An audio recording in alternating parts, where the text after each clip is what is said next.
Assalamualaikum warahmatullahi wabarakatuh. Halo teman-teman semuanya. Apa kabar hari ini? Semoga kalian masih sehat dan tetap semangat menjalani hari demi hari di tengah permasalahan dicecar dan dikejar oleh DC-DC pinjaman online. Baik teman-teman, kali ini saya akan membahas salah satu tema tentang telat telat bayar 60 hari di Aku Laku sudah tidak pernah ditagih lagi. Apakah ini benar? Mari kita simak video ini sampai selesai agar kalian tidak salah memahami isi dari video ini. Sebelumnya saya ucapkan terima kasih buat teman-teman semuanya yang sudah support channel ini, selalu mendukung channel ini dan selalu menantikan video-video yang saya upload berikutnya. Saya doakan kalian sehat selalu dan selalu dimudahkan rezeki kalian oleh Allah Subhanahu wa taala. Amin ya Allah ya robbal alamin. Baik, langsung akan kita bahas saja tentang telat bayar nasabah Aku Laku setelah lewat 60 hari sudah tidak pernah ditagih lagi. Nah, ini merupakan salah satu pengalaman yang mungkin ini tidak sama dengan nasabah Aku Laku yang lain. Karena ada juga baru telat 1 bulan sudah didatangi oleh debt collector atau bahkan setiap hari di chat WA, di telepon, ditanyakan masalah perihal tagihan kapan akan dibayar. Nah, yang terjadi saat ini adalah setelah lewat 60 hari telat bayar di aplikasi Aku Laku itu sudah tidak ditagih lagi. Memang sebenarnya Aku Laku ini boleh dibilang mungkin tidak memperlakukan sama terhadap nasabahnya, karena banyak sekali nasabah yang gagal bayar, yang telat bayar, bahkan yang sudah jatuh tempo. Dan nominal pinjamannya itu berbeda-beda, ada yang nominal kecil, ada yang sedang, ada yang besar.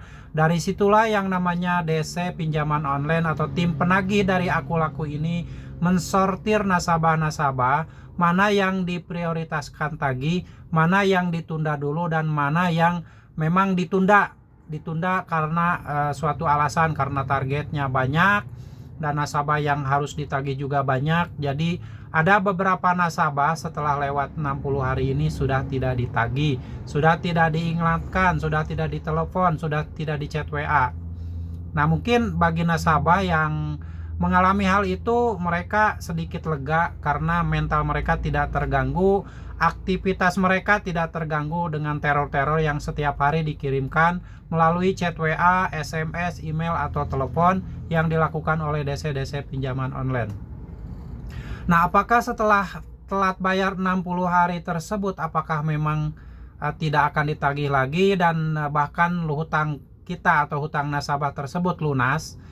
Menurut saya hal itu bukanlah sesuatu yang aneh, yang jangan dibikin heran, karena kan yang namanya DC pinjaman online tadi, mereka lebih melakukan penagihan ke prioritas tagih. Yang namanya prioritas tagih itu nasabah-nasabah yang selalu merespon, selalu menjanjikan tanggal bayar dan nominal pinjamannya yang besar. Tapi jika kalian atau nasabah pinjaman online Aku Laku ini hanya meminjam uang sejumlah 500.000, 300.000, atau paling tinggi 1 juta, itu mungkin ada beberapa nasabah yang penagihannya ditunda. Setelah lewat 60 hari itu tidak ditagih lagi. Tapi kalian jangan tenang dulu, karena nanti setelah lewat 4 bulan, lewat 5 bulan, lewat 7 bulan itu ada nasabah yang langsung didatangi ke rumah oleh kolektor lapangan Aku Laku. Karena kita tahu yang namanya Aku Laku ini kolektor lapangannya sudah banyak bertebaran, sudah banyak di berbagai kota besar yang ada di Indonesia ini. Jadi kalian jangan tenang dulu, lebih baik gini aja, kalau memang kalian termasuk orang yang setelah telat bayar 60 hari tidak pernah ditagih lagi oleh DC pinjaman online Aku Laku, sebaiknya kalian fokus saja menabung, mengumpulkan uang sedikit-sedikit, menyisihkan dari sisa bekal atau sisa biaya hidup kalian untuk nantinya antisipasi kalau misalkan tiba-tiba DC pinjaman online Aku Laku ini menagih ke rumah. Tapi ingat, uang yang kalian kumpulkan, uang yang kalian tabung tersebut jangan pernah dikasih ke kolektor lapangan yang nagih ke rumah. Kalian tabung saja, itu tujuannya untuk antisipasi.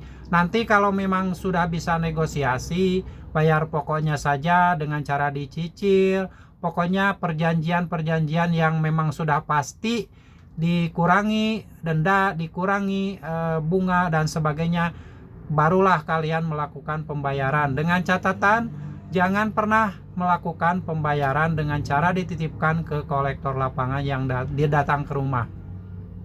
Karena yang namanya pinjaman online itu perjanjiannya segala sesuatunya melalui online, melalui digital, melalui elektronik.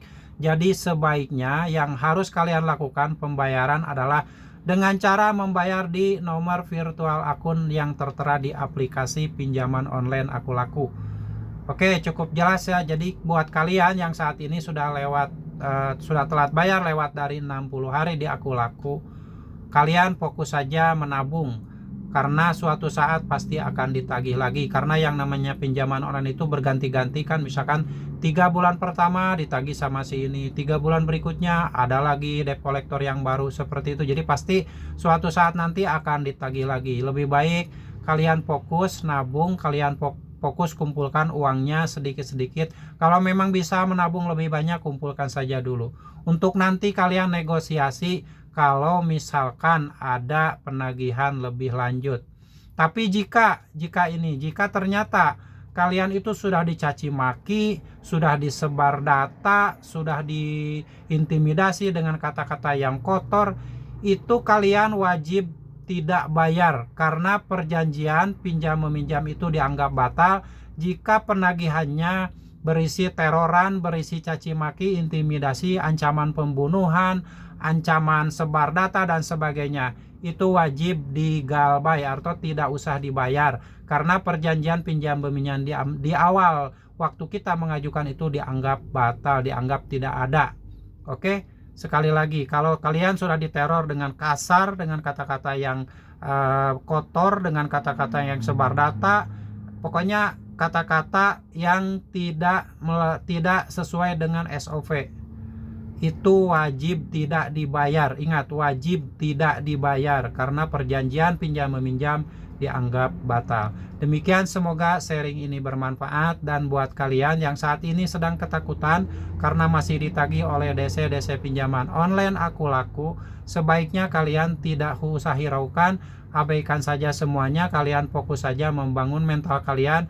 Jangan pernah takut dengan ancaman-ancaman apapun. Kalian fokus saja membangun masa depan kalian, mengumpulkan uang sedikit-sedikit untuk masa depan kalian, dan untuk antisipasi kalau suatu waktu kalian bisa negosiasi dan membayar pokoknya saja. Dengan catatan, tidak pernah ada intimidasi, tidak pernah ada kata-kata kasar, tidak pernah ada teroran ataupun sebar data dan sebagainya. Kalau misalkan hal itu terjadi, jangan pernah dibayar. Oke, semoga bermanfaat. Sampai jumpa lagi di video saya selanjutnya. Assalamualaikum warahmatullahi wabarakatuh.